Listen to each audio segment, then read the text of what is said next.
जाने मेरी जाने मन बचपन का प्यार गुटका भूल नहीं जाना। अच्छा रिकॉर्डिंग चालू हो गई क्या?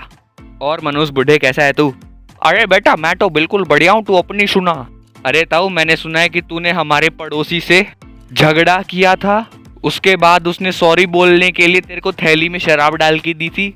अरे हाँ हाँ बेटे, कल उसने मेरे को थैली में शराब डाल के दी थी। कैसी थी शराब? अरे बेटा बस किसी ने उसमें नमक ज्यादा डाल रखा था, बाकी तो बढ़िया थी। वैसे तू क्यों पूछ रहा है मेरे से? क्योंकि ताऊ वो शराब नहीं थी, उसने तेरे मुंह में मूत्र विसर्जन। क्या कहना चाहता है तू, बोल। उस थैली में अगर शराब नहीं थी तो क्या था?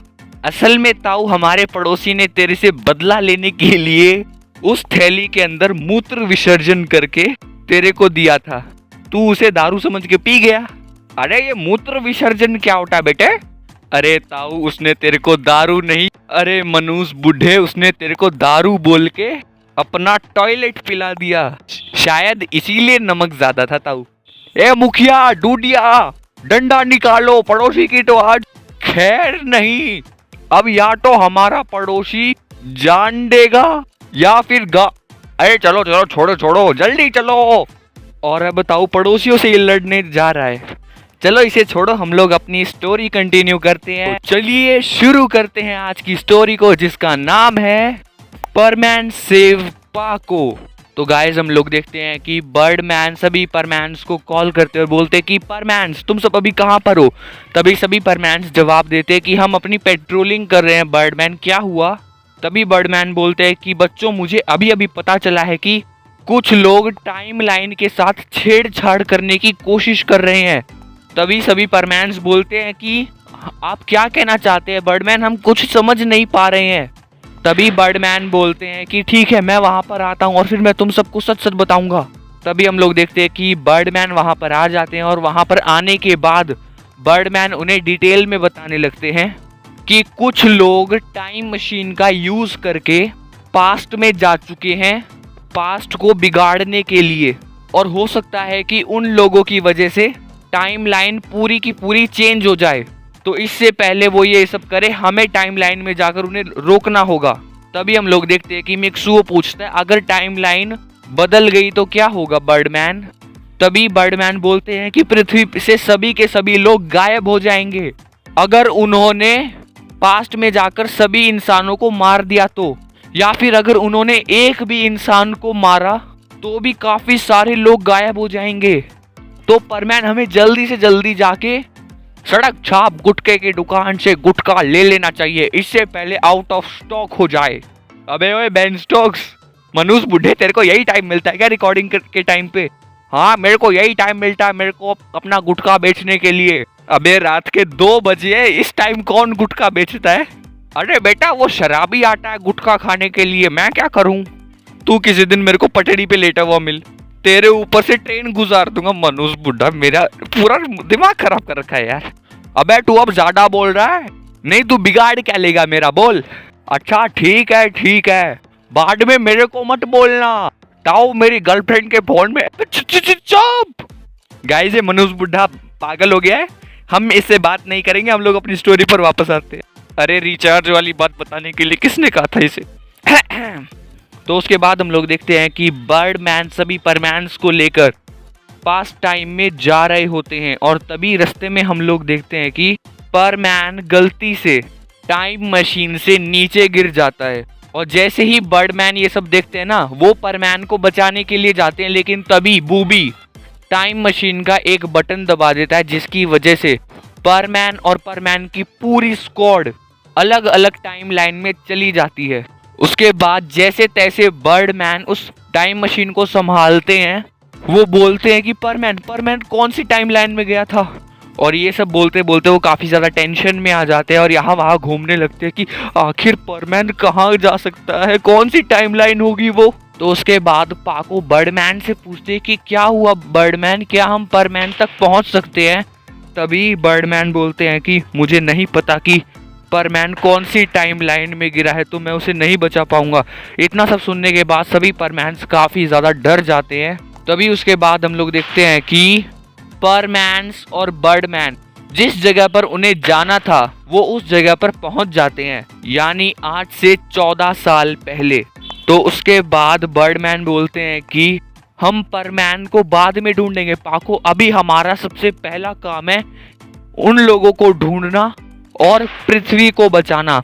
उसके बाद सभी परमैन्स खड़े हो जाते हैं और उस गैंग का पता लगाने लगते हैं कि आखिर वो गैंग चली कहाँ गई। दूसरी तरफ हम लोग देखते हैं कि वो गैंग परमैन्स पर नजर रख रही थी और तभी वहां पर काम करने वाला एक आदमी बोलता है कि बॉस, वो लोग यहाँ पर आ चुके हैं, अब हम क्या करें? करना क्या है, बैठ के गुटखा खाएंगे और क्या कर सकते हैं हम लोग। अरे अरे अरे अरे अरे अरे मेरे को तो घर से ही बाहर निकाल दिया, अरे बेटा मेरे को अंदर ले ले, मैं आवाज उठाऊंगा। मनूस बुड्ढा, यार कितना मनूस बुड्ढा है, मतलब कि वीडियो के बीच में तो कम से कम मत बोला कर।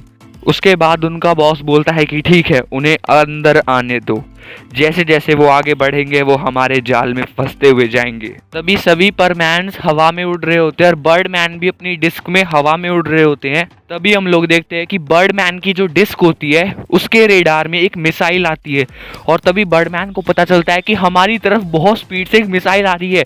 तभी सभी परमैन्स अलग अलग हो जाते हैं। तभी हम लोग देखते हैं कि वो मिसाइल सीधा बर्डमैन की डिस्क को लग जाती है। बर्डमैन की डिस्क पूरी तरीके से डिस्ट्रॉय हो जाती है, जिसके बाद बर्डमैन अपना सर पकड़ लेते कि अब हम क्या करेंगे। तभी सभी परमैन्स पूछते कि क्या हुआ बर्डमैन, आप इतना चिंता में क्यों हैं? तभी बर्डमैन बताते हैं कि इस डिस्क में टाइम मशीन भी थी, इसके साथ साथ वो भी डिस्ट्रॉय हो गई, अब हम अपने पुराने वक्त में नहीं जा सकते जहां से हम आए थे। तभी उस गैंग का लीडर बोलता है कि ठीक है, एक काम करो, अपने आदमी भेजकर इन्हें बंदी बना लो। तभी उस गैंग के काफी सारे लोग वहां पर पहुंच जाते हैं परमैन्स को पकड़ने के लिए, लेकिन परमैन वहां से उड़ जाते हैं और तभी सभी परमैन सोचते हैं कि अब हमें ये नहीं पकड़ पाएंगे। तभी हम लोग देखते हैं कि वो सभी लोग परमैन की तरह उड़ सकते थे, जिसके बाद सभी परमैन्स इधर उधर भागने लगते हैं और वो लोग उन्हें पकड़ने लगते हैं। तभी पायान सोचता है कि इनके अंदर हमारे जितनी ताकत नहीं होगी। तभी पायान पीछे मुड़ता है और एक आदमी को जोर से मुक्का मारता है, लेकिन उसे कुछ भी नहीं होता है। उल्टा हम लोग देखते हैं कि पायान के हाथ में दर्द होने लगता है। तभी कुछ लोग पायान के हाथ और पैर पकड़ लेते हैं और तभी वो लोग बूबी को भी पकड़ रहे होते हैं, लेकिन तभी पाको बूबी के साथ मिलकर अपनी स्पीड बढ़ा लेती है और वहां से काफी ज्यादा दूर चली जाती है। दूसरी तरफ हम लोग देखते हैं कि बर्डमैन एक चीज में ट्रांसफॉर्म होके बच जाते हैं, लेकिन वो लोग पायान को पकड़कर अपने साथ ले जाते हैं। तभी हम लोग देखते हैं कि पाको और बूबी काफी ज्यादा दूर चले जाते हैं और वहां जाने के बाद राहत की सांस लेते कि फाइनली हम लोग बच गए, वरना वो लोग हमें नहीं छोड़ते। तभी हम लोग देखते हैं कि पाको और बूबी काफी ज्यादा थक गए थे। तभी वहां पर एक आदमी आता है और वो पाको और बूबी से बोलता है कि बच्चों तुम लोग यहाँ पर क्या कर रहे हो। तभी पाको बोलती है कि हम लोग किसी से डर के भाग रहे हैं। तभी वो आदमी बोलता है कि ऐसी बात है तो तुम लोग मेरे साथ चलो। उसके बाद वो आदमी पाको और बूबी को अपने साथ ले जाता है। तो गाइस वीडियो में डिस्टर्ब करने के लिए सॉरी, लेकिन मैं आपको बताना चाहता हूँ कि अगर आपने हमारी डिस्कॉर्ड ज्वाइन नहीं की है तो प्लीज कर लो यार, लिंक मैं डिस्क्रिप्शन बॉक्स में डाल दूंगा। प्लीज हमारी डिस्कॉर्ड ज्वाइन करो, वहां पर हम लोग मस्ती मजाक करते रहेंगे और गेम्स की अपडेट भी वहीं पर आएगी। और बाय द वे अगर मैं बाय चांस किसी दिन वीडियो नहीं डाल पाया तो सबसे पहले मैं डिस्कॉर्ड पर ही अपडेट करूंगा। तो नीचे जाओ, डिस्कॉर्ड ऐप डाउनलोड करो, उसके बाद हमारा इनविटेशन लिंक एक्सेप्ट करो और आ जाओ, बस आ जाओ। और हाँ, मेरी फ्री फायर की जो गिल्ड है ना, उसकी आईडी जो नंबर्स होते हैं ना, वो भी डिस्क्रिप्शन बॉक्स में। प्लीज हमारी गिल्ड को ज्वाइन करो और हमारी गिल्ड की शोभा बढ़ाओ। धन्यवाद, मैं आप सभी का वेट कर रहा हूँ। अबे कितनी हिंदी झाड़ेगा, चुपचाप बैठ जा। तो उसके बाद हम लोग देखते हैं कि वो आदमी पाको और बूबी को अपनी गाड़ी में बिठा लेता है और हॉस्पिटल चला जाता है। तभी पाको से पूछती है कि आप हमें हॉस्पिटल क्यों लेके आए हैं। तभी वो आदमी बोलता है कि मेरी वाइफ प्रेग्नेंट है और उसकी आज डिलीवरी होने वाली है। तभी हम लोग देखते हैं कि पाको और बूबी कॉन्ग्रेचुलेशन बोलते हैं उस आदमी को। ओए मुबारका मुबारका, पार्टी चाहिए हमको। पार्टी नहीं तो टाऊ का गुटखा ही खिला दो। आज मैं इसके गुटखे की रियलिटी बताता हूँ आपको। वो 1 रुपए की 4 हजमोला आती है ना, वो हजमोला उसका चूरन बना के हाथ में रगड़ता रहेगा पूरे दिन। अबे टाऊ को सस्ता नशेड़ी मत समझियो, टाऊ पीरो नशेड़ी है। अबे ओए थैली की शराब पीने वाले, चुप कर।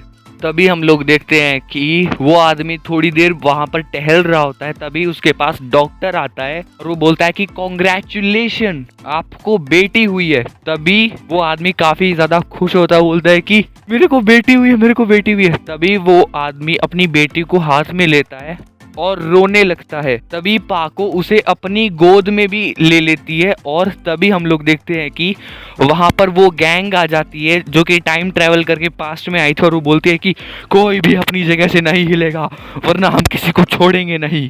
उसके बाद हम लोग देखते हैं कि वो लोग उस छोटी सी बच्ची को लेकर वहां से चले जाते हैं, लेकिन पाको और बूबी उनका पीछा करने लगते हैं। तभी हम लोग देखते हैं कि पाको और बूबी एक ट्रैप में फंस जाते हैं, एक जाल में फंस जाते हैं।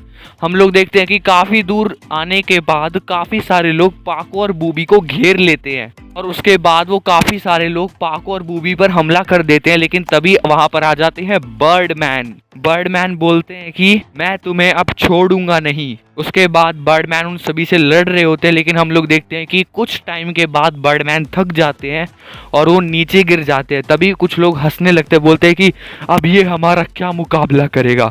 उसके बाद कुछ लोग पाको और बूबी पर हमला करने आगे बढ़ रहे होते हैं। तभी वहां पर परमैन आ जाता है और परमैन उस आदमी का हाथ पकड़ते हुए बोलता है कि अगर तूने मेरी पाको को हाथ भी लगाया या ऐसा सोचा भी तो मैं तेरी जान निकाल लूंगा। उसके बाद परमैन उस बंदे को हवा में ही एक जोरदार मुक्का मारता है और वो बंदा काफी ज्यादा दूर जाकर गिरता है। तभी पाको बोलती परमैन तुम कुछ अलग लग रहे हो। तभी परमैन बोलता है कि हाँ, मैंने रूबी इरेकल सेट पहना हुआ है। ऐसे मैं इसे काफी दिनों के बाद पहन रहा हूँ, मुझे काफी ज्यादा पावरफुल महसूस हो रहा है। अभी हम लोग देखते हैं कि काफी सारे परमैन्स वहां पर आ जाते हैं। पाको ने देख के बोलते हैं कि ये कहाँ से आ गए। तभी परमैन बोलता है मैं इन्हें लेके आया हूँ और सभी परमैन्स और वो गैंग लड़ने लग रही होती है। तभी परमैन उस छोटी सी बच्ची को हाथ में उठाकर बोलता है कि पाको ये तो बिल्कुल तुम्हारी जैसी दिखती है।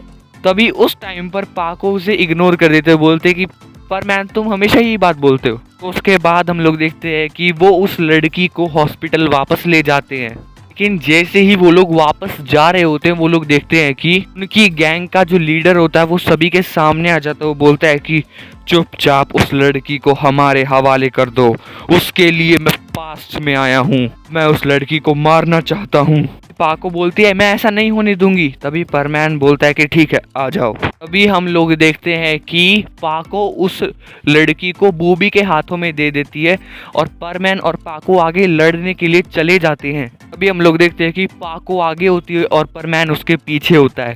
तभी हम लोग देखते हैं कि परमैन पाको को पीछे से धक्का दे देता है और पाको जमीन पर जाकर गिरती है। तभी पाको बोलते परमैन तुमने ऐसा क्यों किया। और तभी वहां पर खड़े सभी लोग हंसने लगते हैं क्योंकि वो परमैन नहीं था, वो उनकी ही स्क्वाड का एक आदमी था जो बिल्कुल परमैन की तरह ही ट्रांसफॉर्म हुआ था।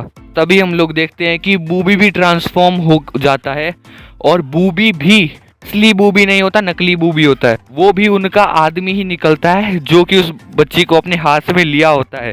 तभी उनका गैंग लीडर बोलता है कि तुम एक बहुत ही बड़ी बेवकूफ हो, अब तुम्हें कौन बचाएगा। तभी पाको पूछती है कि परमैन कहाँ पर है। तभी वो आदमी बोलता है कि अच्छा परमैन, हम सब ने उसे इतना मारा कि अब वो इस दुनिया में नहीं बचा। जिस जगह उसने मेरे आदमी को मारा था उसके बाद मेरे कुछ आदमियों ने उसे पकड़ लिया और एक आदमी ने नकली परमैन बनकर तुम्हारे साथ यहाँ पर आ गया और मेरे उन आदमियों ने परमैन को बहुत मारा, उन परमैन की तो चीखें ही निकाल दी। अब तुम्हारा क्या होगा पाको, कौन बचाएगा तुम्हें। तभी पीछे से एक आवाज आती है मैं बचाऊंगा। भी उनका गैंग लीडर जैसे ही पीछे मुड़ता है तभी हम लोग देखते हैं कि पीछे और कोई नहीं परमैन खड़ा होता है जिसकी हालत बिल्कुल खराब हो चुकी होती है, उसके मुंह से खून निकल रहा होता है। और तभी परमैन बोलता है कि मैं तुम्हें नहीं छोड़ूंगा।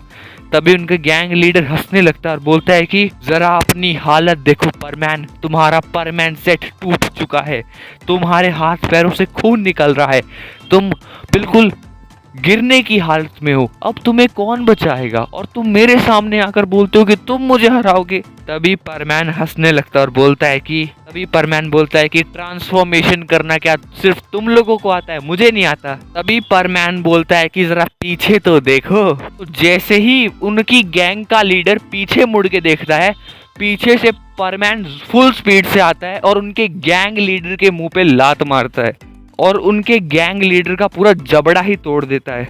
पाको ये देख के बिल्कुल हैरान, एक तरफ परमैन बिल्कुल घायल होके खड़ा हुआ और एक तरफ परमैन को एक खरोच भी नहीं आई हुई। तभी हम लोग देखते हैं कि जिसे चोट लगी होती है ना, वो मिक्सुओ का रोबोट होता है। और तभी परमैन बोलता है कि जब तेरे आदमी मुझे मारने के लिए आए, तब मेरे रोबोट ने परमैन सेट पहन लिया और हम दोनों ने मिलकर तेरे आदमियों को कूट दिया। ऐसा करते हुए मेरे रोबोट को थोड़ी ज्यादा चोटें लग गई, लेकिन फिर भी हमने तेरे उन आदमियों को कुत्ते की मौत मारा। और मैं जानता था अगर मैं तेरे सामने आऊंगा तो तू ओवर कॉन्फिडेंस हो जाएगा, बिल्कुल, है ना? तो अब बता कैसी लगी। जिसके बाद उनकी गैंग का लीडर खड़ा होता है और हम लोग देखते हैं कि उसका जो टूटा हुआ जबड़ा होता है वो एकदम से ही ठीक हो जाता है। और तभी वो गुस्से से परमैन की तरफ देख रहा होता है। ये सब देखने के बाद परमैन ऑफ कोर्स थोड़ा डर जाता है कि इसका जबड़ा अचानक से कैसे ठीक हो गया, मैंने तो इसे बहुत जोर से मारा था। अभी हम लोग देखते हैं कि परमैन और वो आदमी आगे बढ़ रहे होते हैं। तभी वहां पर बर्डमैन और बर्ड प्लेनेट के काफी बड़े बड़े ऑफिसर्स आ जाते हैं। वो बोलते हैं कि हमारा खेल खत्म हुआ, साताना मारू। तभी परमैन बोलता है कि बर्डमैन, ये साताना मारू कौन है? तभी बर्डमैन बताते हैं कि ये हमारी बर्ड प्लेनेट की जेल से भागा हुआ एक कैदी है जिसे पाको ने पकड़ा था और पाको ने इसे पकड़ने के बाद बर्ड प्लेनेट में डाल दिया था। के बाद ये यहाँ से भाग गया और जैसे ही इसे पता चला कि पाको 14 साल की है, तो ये 14 साल पहले आया ताकि ये पाको को खत्म कर सके। इसके ये जितने भी आदमी हैं, ये इन सब ने एक गैजेट से बनाए हैं और इसके पास एक रिकवरी गैजेट भी है जिससे कभी भी रिकवर हो सकता है। तो हम तुम्हें लास्ट वार्निंग देने आए हैं, चुपचाप हमारे साथ बर्ड प्लेनेट की जेल में वापस चलो वरना अंजाम बहुत बुरा होगा। भी वो आदमी बोलता है कि बहुत देर हो चुकी है, अब मैं पाको के लिटिल वर्जन को मार कर ही रहूंगा जो कि वहां पर है। जिसके बाद सभी की निगाहें वहां पर होती है कि पाको बचपन में ऐसी दिखती थी। तभी वो आदमी बोलता है कि बहुत देर हो चुकी है, अब पाको को मरना होगा। उसके बाद वो आसमान में जाता है और एक बहुत ही बड़ा पत्थर उठाकर उस बच्ची के ऊपर फेंक के मारता है। से ये सब देख रहे होते हैं सभी लोग उस बच्ची से काफी ज्यादा दूर होते हैं। अभी हम लोग देखते हैं कि परमैन उस बच्ची के ठीक ऊपर आ जाता है और वो पत्थर, बड़ा सा पत्थर परमैन की कमर में जोर से लगता है। जिसके बाद हम लोग देखते हैं कि परमैन की नाक से खून आने लगता है। उसके बाद हम लोग देखते हैं कि परमैन उस लड़की के बिल्कुल साइड में ही लेट जाता है और अभी परमैन के मुंह में काफी सारा खून आ चुका होता है। तभी वो लड़का बोलता है कि अब मेरा सपना साकार होगा और मैं आजाद। उसके बाद हम लोग देखते हैं कि वो बंदा पाको को मारने के लिए आगे बढ़ रहा होता है। तभी परमैन के मुंह में जितना भी खून था ना, वो उसकी आंखों में थूक देता है। अरे जैसे ताऊ लोगों की आंख में गुटखा थूक देता, वैसे ही इसने उसकी आंख में खून थूक दिया, बस फर्क इतना ही है। उसके बाद उसे काफी देर के लिए कुछ नहीं दिख रहा था। तभी परमैन उसका गला पकड़ता है और उसके पेट में एक जोरदार मुक्का मारता है जिसकी वजह से उसकी बॉडी 2 पार्ट्स में डिवाइड हो जाती है। लेकिन हम लोग देखते हैं कि कुछ टाइम के बाद उसकी बॉडी वापस से रिकवर कर जाती है। तभी बर्डमैन उसे बताते हैं कि परमैन कोई फायदा नहीं है, तब तक इसके पास वो गैजेट है, ये मर नहीं सकता। तभी बर्डमैन उस पर एक बॉल फेंकते हैं जिसके बाद वो एक जेली टाइप स्ट्रक्चर में कैद हो जाता है और वो बोलता है कि नहीं, मुझे वापस मत लेके जाओ, मुझे वापस मत लेके जाओ। तभी बर्डमैन उससे वो गैजेट वापस ले लेते हैं और वो गैजेट परमैन को दे देते हैं जिसकी वजह से परमैन की जो चोट थी ना कमर में, वो बिल्कुल ठीक हो जाती है और परमैन बोलता है कि मैं तो बिल्कुल ठीक हो गया। उसके बाद हम लोग देखते हैं कि सभी परमैन से पूछते हैं कि परमैन तुम वापस कैसे आए। तभी हम लोग देखते हैं कि परमैन बताता है जैसे ही मैं टाइम लाइन में गिरा तभी मुझे याद आया कि मेरे पास तो रूबी राइकल सेट है, तो मैं हवा में उड़ गया। उसके बाद फिर मैं अपनी टाइमलाइन में वापस गया और फिर मैंने बर्ड प्लेनेट से कांटेक्ट किया और उसके बाद सभी लोगों को यहाँ पर लेकर आ गया। पर एक दिक्कत की बात है कि मेरा रूबी रेकल सेटअप टूट चुका है, तो अब मैं क्या करूंगा। अभी बर्ड प्लेनेट की बड़ी अथॉरिटीज बोलती हैं कि चिंता मत करो परमैन, तुम्हारे इस बड़ी जीत के लिए हम तुम्हें एक न्यू सेट बनाकर देंगे जिसे तुम आसानी से यूज कर पाओगे। तभी परमैन पूछता है कि मुझे वो नया सेट कब मिलने वाला है। तभी वो लोग बोलते हैं कि 1-2 दिनों में वो तुम्हें शायद मिल जाएगा। तो उसके बाद हम लोग देखते हैं कि सभी लोग पास टाइम में वापस आ जाते हैं और तभी पाको को एक चीज़ याद आती है कि परमैन ने उससे कहा था कि वो लिटिल पाको, यानी जब पाको को ये बात नहीं पता थी तभी परमैन ने बोला था कि वो लड़की पाको की तरह दिख रही है। कि परमैन पाको को टॉन्ट मारते हुए बोलता है कि देखो जान बचाई है मैंने तुम्हारी। कि पाको बोलती है हाँ तो मैं क्या करूं। तभी परमैन बोलता है कि तो मेरे 1 महीने की पेट्रोलिंग तुम करना, मैं चलता हूँ सोने। तभी पाको थोड़ा मजाक में उसे पकड़ने लगते हैं कि रुको आ जाओ तुम्हारी हिस्से की पेट्रोलिंग करती हूँ। तभी हम लोग देखते हैं कि यहाँ पर हो जाती है इस स्टोरी की समाप्ति। अगर आपको आनंद रूपी आनंद आया है तो कृपया करके लाइक के बटन को दबा दीजिए। अब इससे ज्यादा हिंदी मैं भी नहीं बोल सकता शुद्ध। गाइस अगर मजा आया तो वीडियो को लाइक कर देना। हम मिलते हैं आपसे नई वीडियो में, तब तक के लिए नमस्कार। ओ गुटका पान बनारस वाला, ओ खुल जाए बंद खोपड़ी का ताला। अबे ओ ताले, तेरे को कोई काम धंधा नहीं है? नहीं है, वेला बैठा हूँ ना। अच्छा ये ले, ये तो तेरी टाई कल मंगल बाजार से लेके आई थी। अरे तेरी टाई को ये इतना ज्यादा पसंद है। अरे ताऊ इसे एक बार इसे पकड़ना। हाँ बेटा दे। अरे ताऊ ये क्या कर दिया? अरे मैंने क्या किया? तू ताई के बांस को तोड़ने की बात कर रहा है? देख ताई इसे बड़ी मुश्किल से मंगल बाजार से लेके आई, अगर तूने इसे तोड़ दिया तो ताई का दिल दुख जाएगा। क्या तेरे को फर्क नहीं पड़ता उस मनुष्य बुढ़िया से? देखिए ताई जी ये कैसी कैसी बातें कर रही। अरे मैंने कुछ बोला ही नहीं। बच्चों की ताई तुम मेरी विश्वास करो, मैं तुम्हारी कसम खाई कह रहा हूँ मैंने कुछ नहीं किया।